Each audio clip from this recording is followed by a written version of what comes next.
বয়। শাস্তি কইছেন সাচ্ছি তো আর কি করব?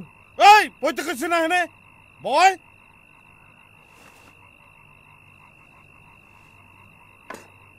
চা খা।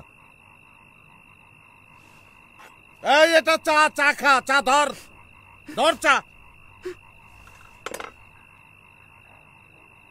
আমি তোরে আজকে এই জায়গায় ডাকছি একটা ফুদাউনের লেগা আর একটা সংক্ষেপে গল্প কমু, গল্পটা শুনবি।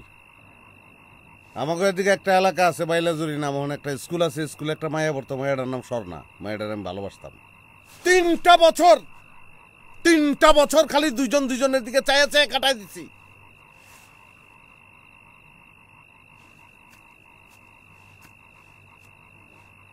ওই স্বর্ণা কই গেছে জিগাবি না আমারে?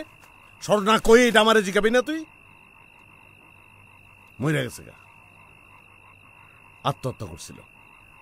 জন্ম নয় না আমার, ইচ্ছা করে একটা কোপ দিয়ে নিজের কল্লাটারে ফালাই দেই। কল্লা তো ফালাইতে পারবো না কারণ আমি স্বার্থপর। এদিকে আয়, এই এদিকে আয়।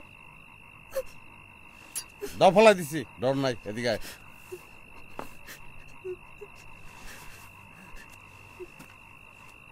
একটা ফুদে, এই ফুদে একটা।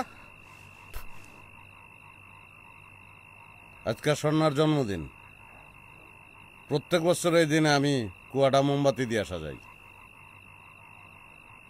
একটু আগে তোরে কইছি না স্বর্ণা মরে গেছে। জালাল্লারা যখন তোরে ধরে আনছে, মুখ বাইন্দা রাখছে, আমি বুঝি নাই। মুখটা খুলনের পরে আমি বুঝছি স্বর্ণা ফিরে আইছে। এই চেহারা, এই নাক, এই ঠোঁট, এই চোখ, এই চুল, এই বডি এরকম লম্বা। আমি তো লাফায় লাফায়। এদিকে আয়।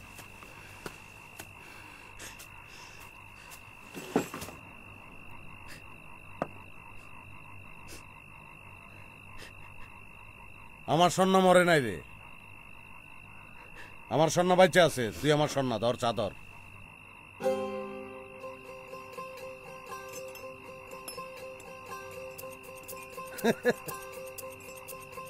দে বাড়ি দে। চিয়ার্স।